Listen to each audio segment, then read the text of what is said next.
오늘은 종려주일입니다. 그리고 저에겐 좀 특별한 날입니다. 제가 살아생전에 종려주일에 눈이 올 거라는 것을 상상을 하지 못했는데 눈 오는 종려주일을 맞이했던 날이기도 합니다. 우리 종려주일 하면 오늘 성경 본문 말씀에서 그 배경을 잘 설명하고 있는데요. 우리 예수님께서 이 땅에 왕으로 오신 우리 주님께서 예루살렘 성으로 우리 들어가실 때 사람들로부터 호산나 호산나 외침의 소리를 들으시며 마치 개선장군처럼 이 예루살렘을 들어가시는 그 장면이, 그리고 우리가 이 장면을 배경으로 해서 또 이 사건을 바탕으로 해서 이 땅에 오실 하나님의 나라를 기대하는 날이 바로 종려주일입니다.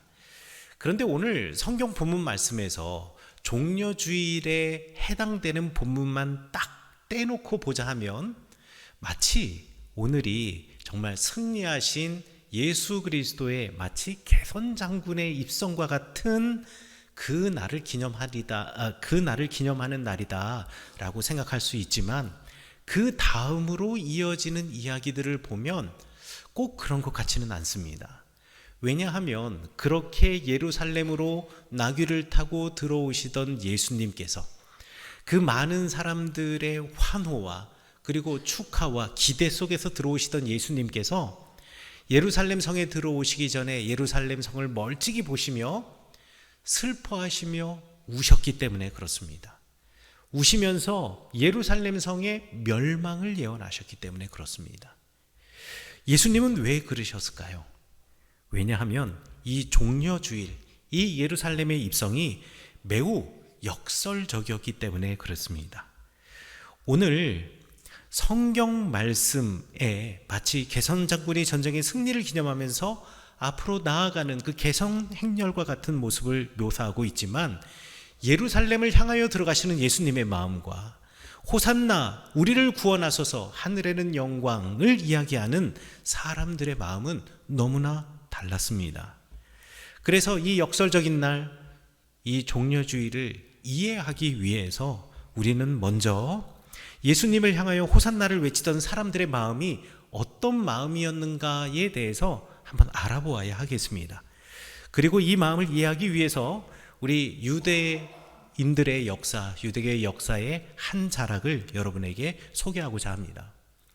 예수님께서 태어나시기 한 150년 전에 유다는요, 시리아라고 하는 제국의 억압을 받고 속국으로 살아가고 있었습니다.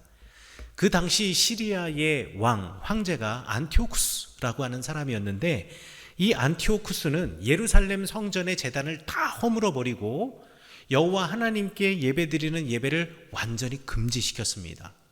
그리고 예루살렘 성전 마당 한가운데 제우스 신상을 세웠어요. 그리고 뭐라고 이야기했느냐? 이 제우스가 이 땅에서 사람의 모습으로 바뀌어 나타난 존재가 바로 나다. 신화에 보면 제우스가 소로도 변하고 사슴으로도 변하고 또 사람으로도 변하고 하는데, 내가 바로 그 제우스가 변하여 이 땅에 온 사람이다 라고 선언하면서 자기를 섬기라 라고 명령을 합니다. 이때 유다 땅에 모데인이라고 하는 곳에 레위 출신 제사장 가문이 있었습니다.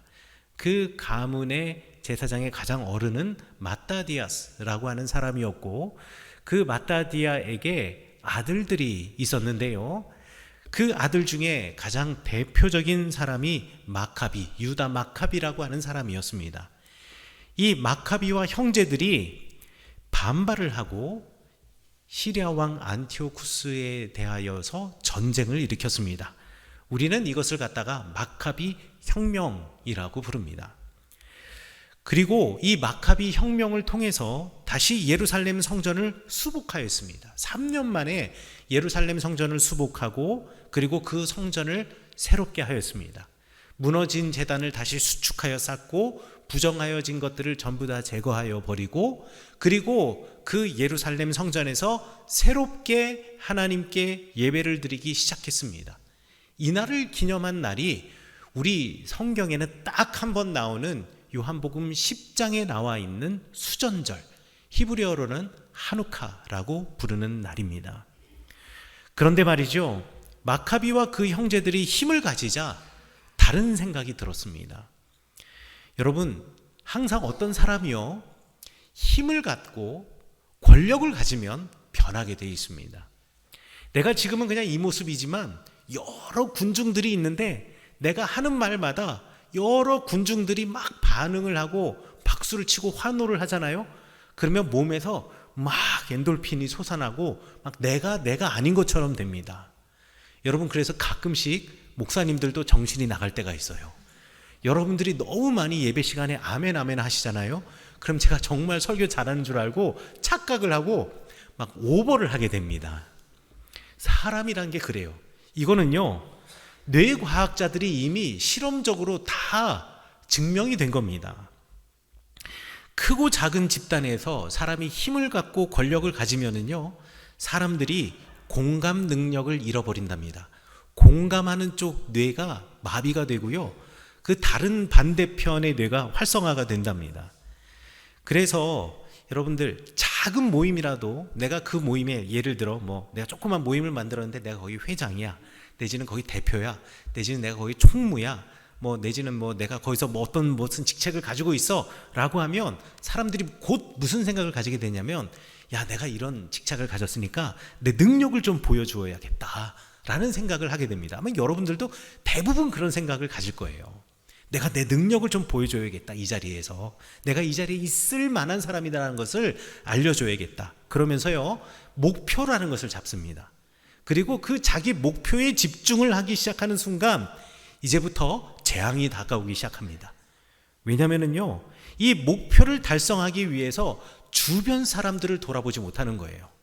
내 목표만 보이기 때문에 여기를 향해서 막 달려가다 보니 내 뒤에 함께 사람들이 함께 가고 있는지 내지는 뒤쫓아오고 있는지 이거 볼 새가 없이 그냥 앞을 향해만 달려가는 겁니다. 또 목표를 향해서 막 달려가다 보면 분명히 그 목표를 향해 달려가는 중간중간에 당연히 생길 수밖에 없는 장애물들이 있거든요. 그런데 목표가 너무 뚜렷해서 목표를 향해서만 달려가는 사람, 이 사람들은요, 그 장애물을 인지하지 못해요. 그리고서는 그냥 무대뽀로 갖다 부딪히는 겁니다.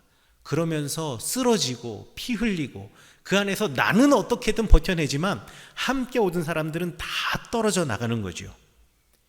이게 권력을 가지고 힘을 가지고 있는 사람들의 뇌구조랍니다. 그 자리에 이르기까지 타인의 도움과 지원을 받았지만 일단 권력을 얻으면 타인에 대한 의존이나 이해와 존중보다 달성해야 할 목표에 집중을 한다라는 거죠.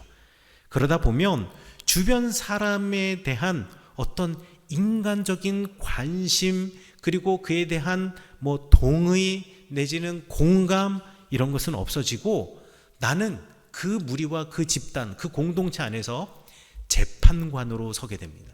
그리고 옳고 그름, 바른과 그름, 그리고 해야 할 것과 하지 말아야 할 것을 나누고 그것을 결정하는 존재로 스스로 자기를 착각하기 시작한다는 거예요. 이게 사람의 뇌 구조랍니다. 그래서 미국의 심리학자가 말하기를 공동체 내에서 이렇게 힘과 권력을 가진 사람이 내가 주변에 있는 사람과 공감 능력을 잃어버리고 목표를 향해서 달려가고 주변을 바라보지 못하고 있구나라는 것을 알아보는 세 가지 가장 간단한 척도, 줄자를 알려주었습니다.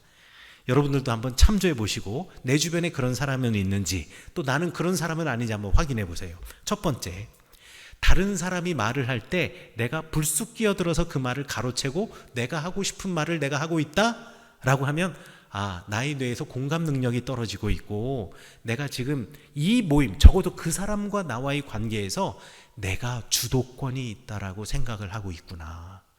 내가 힘을 가지고 내가 그 사람을 제대로 존중하지 못하고 있구나라는 것을 여러분들 꼭 기억하셔야 되겠고요. 두 번째는 뭐냐면, 어떤 대화가 이루어질 때 그 대화의 대부분을 내가 주도하고 있다. 이러면 내가 이러한 뇌구조로 지금 바뀌어지고 있다 라고 생각하시면 되겠고요. 세 번째는 이건 뭐 미국 책에 나와 있으니까 어쩔 수 없이 미국식인데요. 미국의 사무실에 가면 항상 이런 바구니에 내지는 접시에 이렇게 비스켓 같은 것이 있어요. 내지는 캔디 같은 것이 있는데 마지막 한 개 남잖아요. 그럼 사람들이 그걸 안 먹어요. 눈치가 보여서 괜히.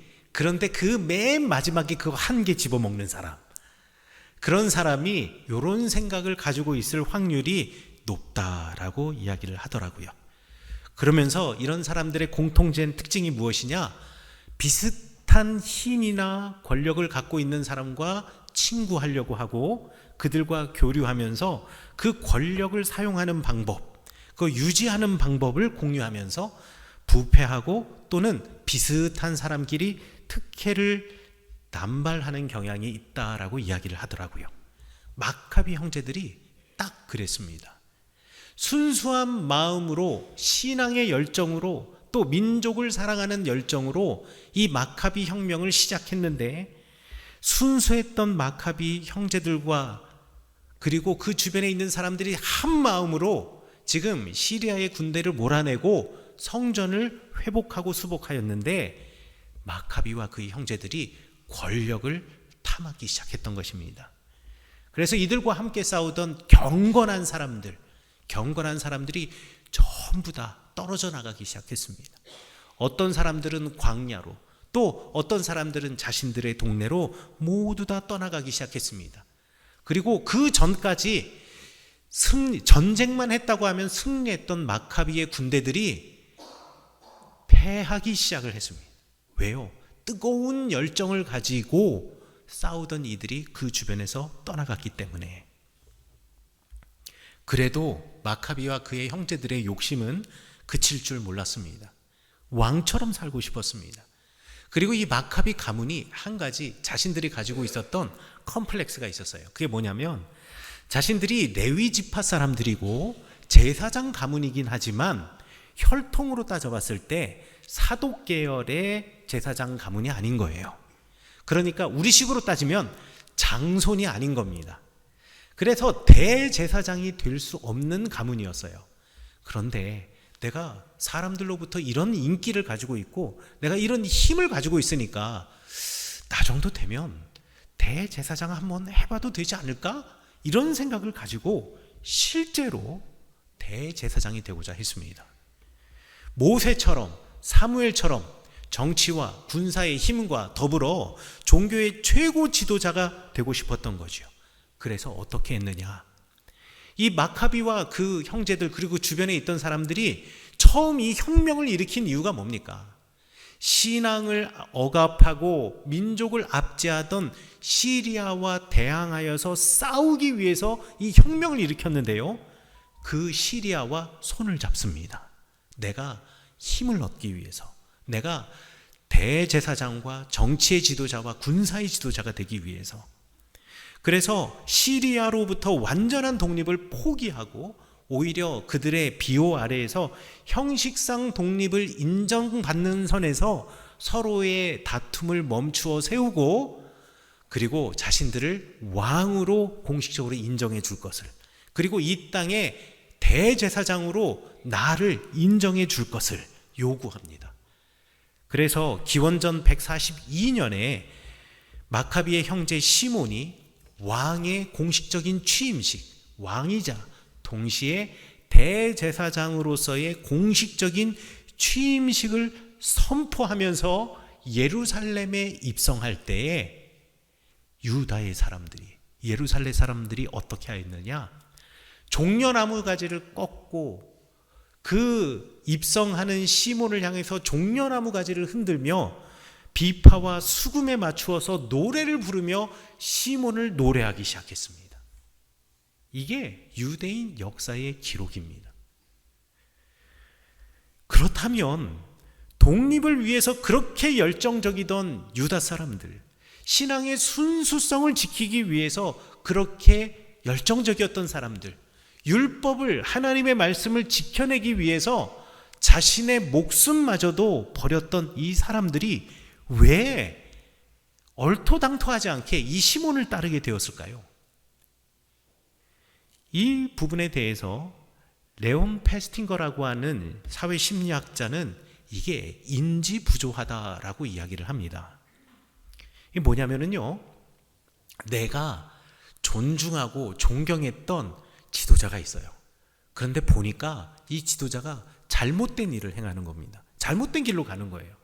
잘못된 길로 가는데 이 사람이 잘못됐다라는 것을, 그리고 이 사람의 행동이 지금 비윤리적이다라고 하는 것을 이야기를 하고 그 부분을 지적하기는 해야겠는데, 그러자니 내가 그를 따르고 여태까지 그를 따르고 그를 선택했는데, 그러면 내 판단과 그리고 내 자신이 틀렸다라는 것을 인정하는 셈이 되어버린다라는 겁니다.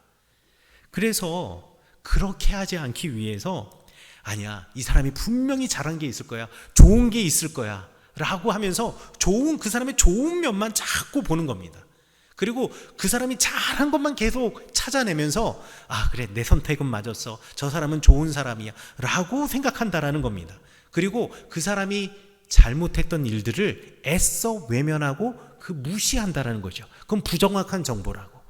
우리 이것을 갖다가 이 레온 페스팅거는 확증 편향이라고 이야기합니다. 사람이 확증 편향을 하면서 자기 합리화를 하기 시작한다라는 거예요. 이는 많은 사람들이 어렵고 불편하지만 모든 사람들이 겪는 어떤 심리적인 상태라고 말할 수 있습니다. 자기 판단을 하고 더욱더 오히려 그 사람을 지지하고 오히려 그 사람을 노래하는 사람들로 바뀌어진다. 이게 이미 심리학자들이 연구한 결과입니다. 지금 시몬이 그릇된 길로 행하고 있지만 20년 동안 이 마카비 가문과 그리고 그 형제들과 함께 시리아와 싸워왔거든요. 갑자기 시몬을 부정하려고 하니, 그러면 그동안 내가 이들과 함께 했던 20년의 세월이 헛된 것인가? 이걸 받아들일 수가 없는 거예요. 그러니 오히려 시몬을 더 열광하고 시몬을 더 올려주는 겁니다. 그런데 더 중요한 한 가지 사실이 있습니다. 프리츠 하이더라고 하는 미국의 심리학자가 뭐라고 이야기했냐면, 이게 바로 자기 이익 편향의 한 모습이라고 이야기합니다. 자기 이익의 편향이라는 게 무엇이냐면, 사람이 자신의 이익에 부합하는 방식으로 정보를 해석하거나 내지는 행동하려고 하는 경향이 사람에게 있는데, 어떤 사람의 행동이 분명히 잘못된 것이 분명해요. 이게 그릇된 것이 분명하지만 이 선택이, 그리고 그 사람의 행동이 자신에게 유리한 결과를 가져올 경우 그것을 자신만의 윤리로 받아들인다라는 겁니다. 그러니까 시몬과 함께 하였던 이 사람들이 시몬을 통해서 얻고자 하는 무언가가 있었다라는 거예요. 그리고 자기가 가지고 있는 그 욕심 때문에 시몬이 행하고 있는 그 불법을 눈감는다라는 겁니다. 내가 20년 동안 그들과 함께 싸웠는데 내가 그들처럼 나도 그와 동일시하면서 나도 그들이 얻는 무언가를 함께 얻을 수 있을 것이다라는 욕심과 함께, 조건적으로 독립을 성취했을지라도 이제 더 이상 피곤하게 전쟁할 필요 없이 적당한 선에서 타협하면서 나도 그냥 평범한 일상으로 돌아가고 싶다라는 생각, 그리고 이렇게 시리아와의 전쟁을 멈추어 서는 대신 시리아의 황제가 약속하여 준 여러 가지 혜택들, 이게 나한테 나쁘지 않거든요. 오히려 내가 살아가는데 도움이 될 것 같거든요. 그게 싫지 않으니까, 그리고 우리 집단의 이익도 어느 정도 보장을 해준다니까. 그러니 시몬을 따르던 사람들 중에 시몬이 옳지 않다라는 것을 한편으로 느끼면서도 시몬을 쫓아가게 되었다라는 것이요. 그러면서 그 시몬을 향하여서 종려나무 가지를 흔들며 당신이 우리의 구원자입니다, 당신이 우리의 왕입니다 하면서 노래했다라는 것입니다. 저는 이 역사의 이야기를 통해서 나귀를 타고 예루살렘에 입성하는 그때 당시의 유다 사람들, 예루살렘 사람들의 마음도, 그리고 예수님을 향한 바램도 그와 별반 다르지 않을까라는 생각을 해보았습니다. 그들이 여호와 하나님을 향한 순수한 열정과 신앙이 있다라고 말하지만 나의 이익을 실현하기 위해서 예수님께 기대하던 무언가가 있지 않았을까? 아니, 그랬던 것이 분명합니다. 그들은 자신들에게 평화를 가져다 줄 구원자이자 해방자인 예수 그리스도를 바랬습니다. 영원히 행복을 누리며 살 자신들의 터전 예루살렘을 꿈꾸며 자신들의 꿈을 이루어질 예수 그리스도를 바랬습니다. 그래서 오늘 성경 말씀에 보면 찬송하리로다 주님의 이름으로 오시는 이여 하늘에는 영평하여 가장 높은 곳에는 영광이로다 노래하며 호산나 우리를 구하소서라고 소리쳤습니다. 그런데 그 외침에 예수님은 예루살렘 성 가까이 오셨을 때 잠시 멈추어 서고 우셨습니다. 예루살렘 성의 멸망을 예언하고 우셨습니다. 그 사람들이 그토록 소중하게 여기는 예루살렘, 꼭 지키고 싶은 자신들의 삶의 터전인 예루살렘, 그 예루살렘이 얼마나 중요하던지 그냥 그 인생의 목적이 되어버리고 전부가 되어버린 예루살렘, 그리고 그 인생의 전부인 예루살렘을 지켜내기 위해서 때로는 외세와 손잡기도 하고 때로는 다른 신을 섬기기도 하고 때로는 다른 신의 힘을 빌리기도 했던 우상이 되어버린 도시 예루살렘을 보면서 예수님은 눈물 흘리셨던 것입니다. 그리고 그 예루살렘에서 자신의 유익과 이익만을 위해서 살아가는 그 호산나 외치던 그 예루살렘의 사람들의 소리가 오히려 괴로웠던 것입니다. 예수님의 눈에는요, 예루살렘은 하나님이 세운 도시이자 약속의 도시이면서 동시에 반드시 무너져야 할 성이었습니다. 그리고 반드시 깨져야 할 백성이었습니다. 예루살렘 성전도 마찬가지였습니다. 하나님이 그곳에 사신다는 신화적인 믿음. 아니, 그 크신 하나님을 어떻게 성전에 담아낼 수 있겠습니까? 어떻게 그 성전에만 하나님이 계시겠습니까? 그런데 그 성전에 하나님이 계시고 하나님은 우리와 함께 계시고 우리를 위해 싸우시고 우리를 위해 존재하신다라는 그 신화적인 믿음, 그 하나님을 소유하고 있는 우리는 영원할 것이라는 이 믿음, 이거는 믿음이 아니라 맹신이고 광신입니다. 그렇기 때문에 예수님의 눈에 예루살렘 성전은 반드시 무너져야 할 우상이었습니다. 예루살렘 성전은 유대인들의 욕망의 결정체였습니다. 어찌 하나님의 도시가, 어떻게 하나님의 성전이 이렇게 전락하였을까요? 그래서 예수님께서는 예루살렘 성을 바라보며 예루살렘 성에 들어가시기 전에 우셨습니다. 이들의 열광은 하나님을 향한 것이 아니라는 것을 아셨습니다. 이들의 열광은 자신들을 위한 것이라는 것을 알았던 것이죠. 이들의 외침과 예수님으로부터 약 150년 전에 시몬을 향하여서 외쳤던 외침이 다를 바가 없었다라는 것입니다. 여러분, 많은 사람들이 교회에 다니며 신앙생활을 합니다. 2023년 교회성장연구소에서 분석한 조사에 의하면 사람들이 왜 신앙생활을 하는가라는 것에 대해서 가장 많은 대답을 한 신앙생활의 이유와 목적이 무엇인지 아십니까? 마음의 평화를 얻기 위해서였습니다. 그리고 그 다음이 복을 받기 위해서였습니다. 복과 은혜를 받기 위해서. 왜 그런 대답을 했을까요? 세상살이가 너무 힘들거든요. 너무 힘든 이 세상에서 마음의 평화를 찾을 수가 없거든요. 늘 경쟁하고 조금이라도 빨리 내가 그것을 얻어야 하는, 그것을 획득해야 하는 이 시대가 너무나 힘들거든요. 그래서 적어도 교회에서만은 나를 위로해주고 내 마음의 평화를 주기를 원하는 겁니다. 또 아무리 노력해도 내가 바라는 수준의 성취를 이루어낼 수 없거든요. 그러니 하나님으로부터 정말 벼락 같은 복을 받아서 그 모든 것을 얻고 싶은 겁니다. 그런데 여러분, 교회에서 신앙생활하면서 마음이 마냥 평안하기만 하던가요? 하나님의 복과 은혜가 막 하늘의 비처럼 쏟아지던가요? 아닐걸요? 그렇지 않을 겁니다. 이렇게 생각하며 교회에서 신앙생활하는 것은 우리의 욕망을 해소해 주실 예수님을 바라는, 어찌 보면 헛된 신앙에서 비롯된 것일지도 모릅니다. 그래서 다녀보니, 아니, 교회를 다녀도 마음에 평화가 없어.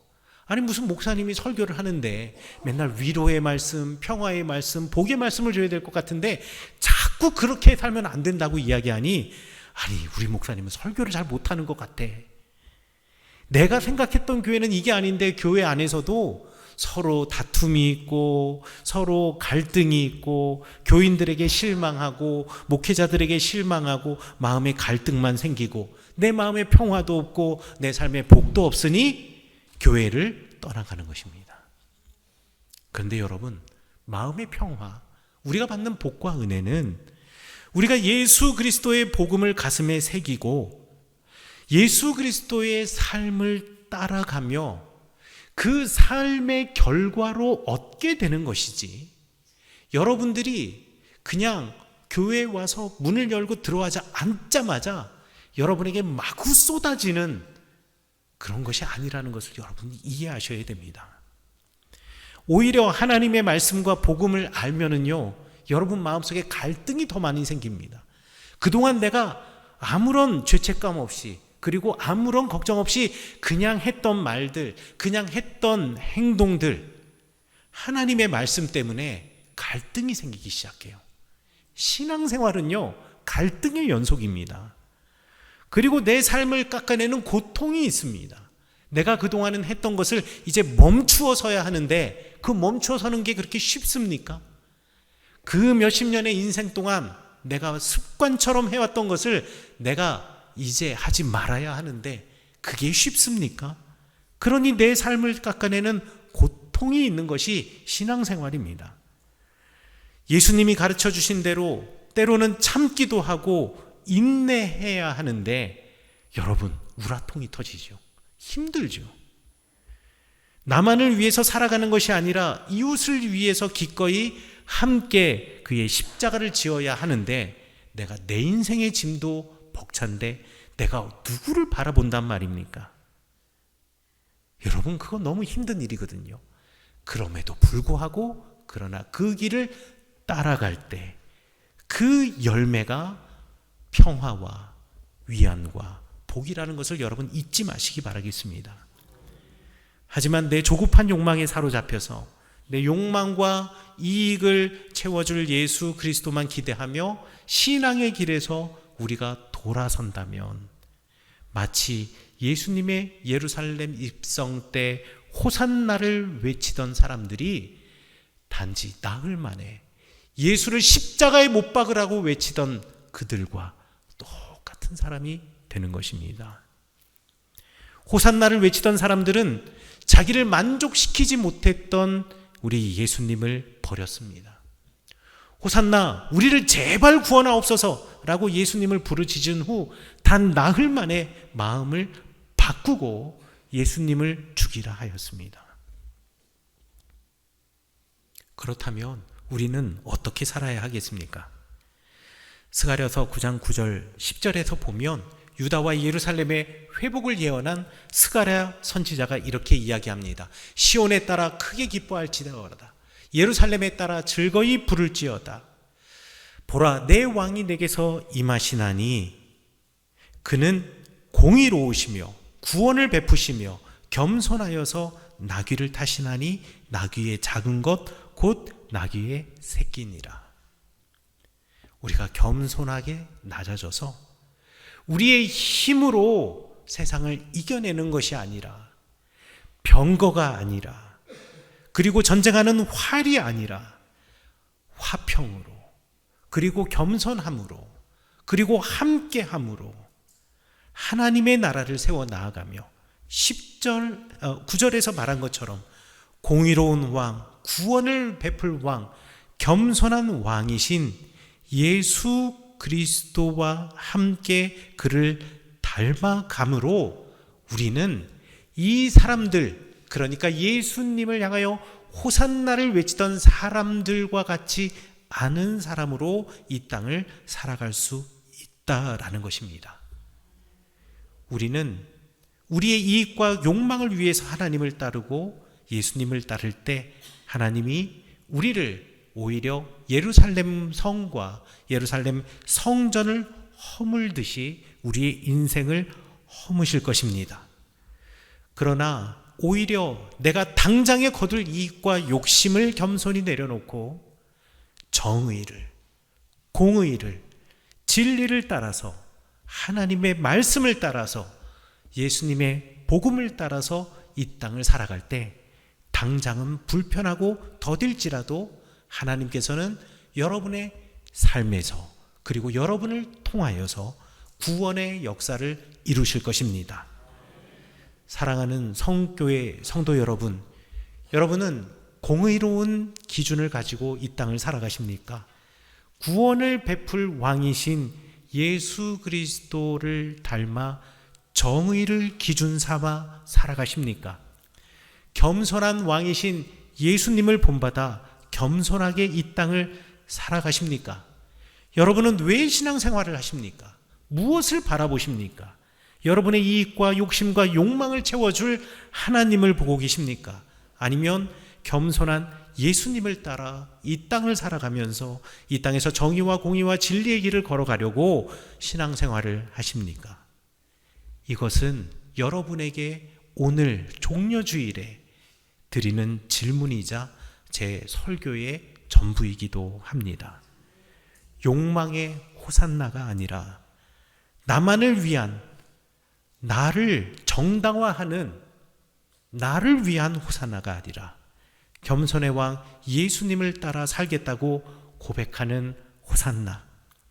나의 삶에서 정의가, 공의가, 진리가 그리고 예수님과 같은 삶이 풍성하고 넘쳐나며 그분을 온전히 따라 살겠다라는 고백의 호산나가 오늘 여러분에게 있기를 간절히 축원합니다.